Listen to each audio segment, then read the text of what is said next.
everyone.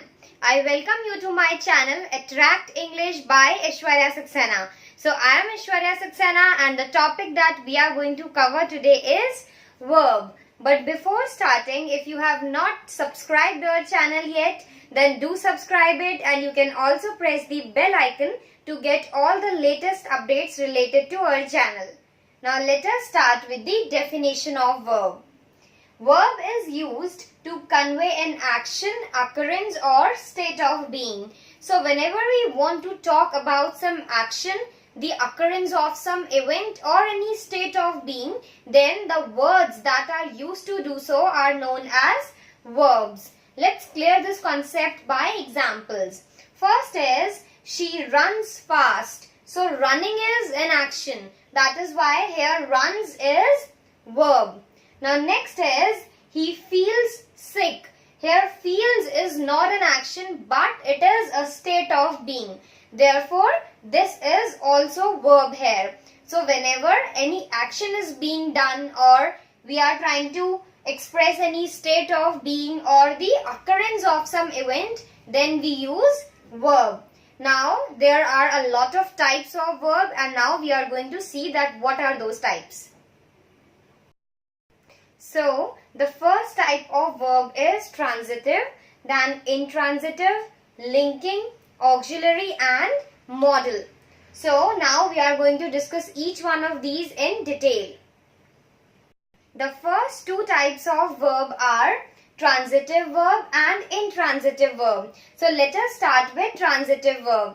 Verbs which need an object and are usually followed by a noun or pronoun are known as transitive verbs. So, when we are using transitive verb, then we need to use an object with it, because without using an object, we cannot use transitive verb. And another factor is, usually these kind of verbs are used with a pronoun or noun.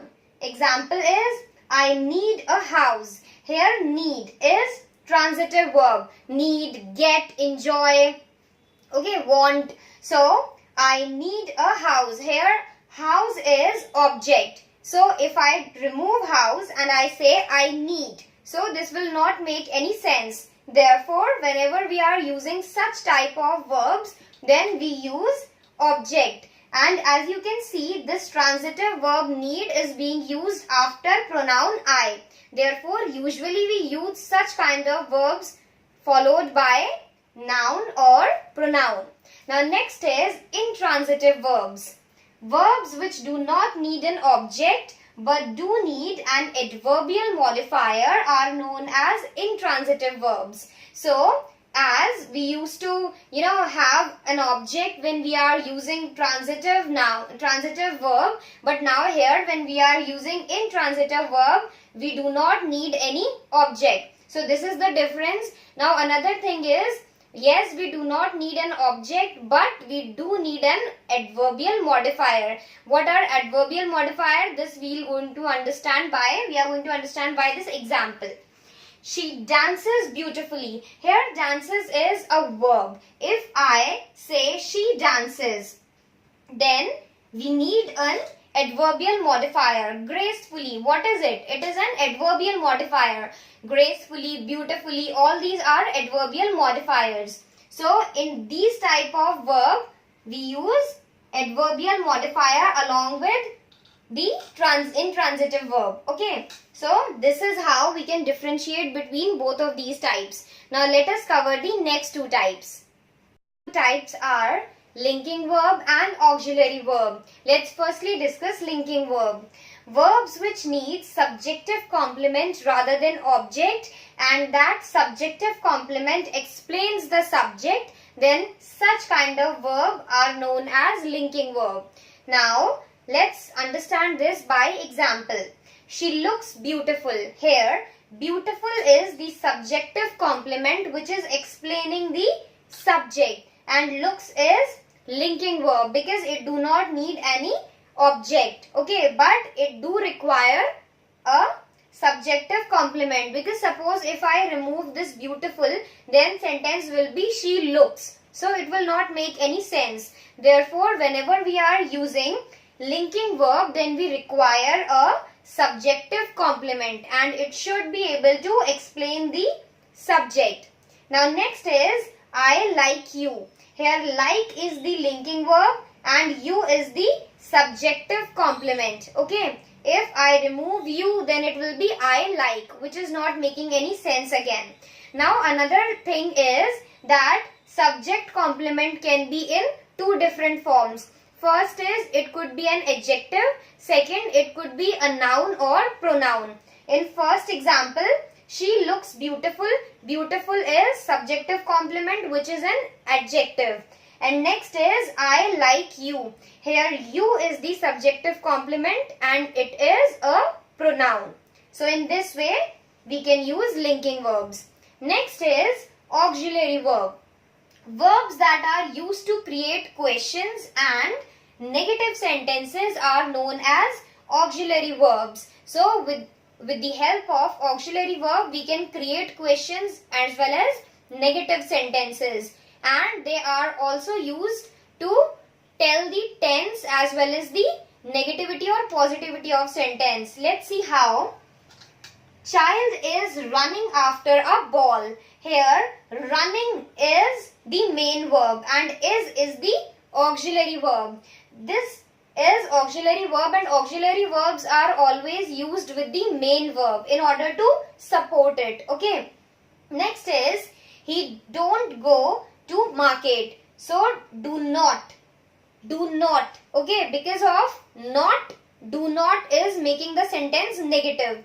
And as I have told you that they can also be used to create questions. So here is the auxiliary verb. So is it your house? So with the help of is we have created a question in this way. Okay.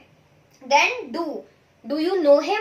This is how we can create a question using do. So these are auxiliary verbs which can be used to create questions and can make the sentence negative, and they are used with the main verb like running, go. Okay, so this is all about linking verb and auxiliary verb. Now let us quickly discuss the last type. The next type is modal verb.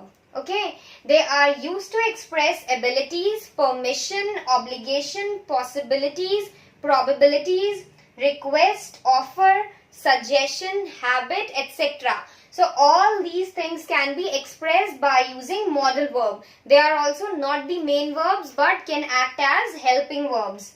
Example, she can sing well. Here this can is modal verb and it is showing the ability of a person. She can sing well. It means she is able to sing well. Now this can also be used to take permission. Like, can I use your bathroom? Okay, so this is how we can frame questions in order to take permission by using modal verb. Next is, you must go for a medical checkup. Here must is modal verb as it is showing the necessity for something. Okay, so this is how we can use modal verbs for all these purposes. Like may, okay, may can also be used for showing probability, possibility. It may rain today, and it can be used for taking permission also, like may I come in. So all these words are the modal verbs which can be used for different purposes. So this is all for verbs. I hope I was clear with the topic. Still, if you have any doubts, then you can drop comments and I will be there to respond to your queries. If you have any suggestions for the betterment, then also you are most welcome. You can find my courses on Unacademy too. Thank you so much for watching, and if you have not yet subscribed to our channel, then do subscribe it and also like and share our videos. Thank you so much.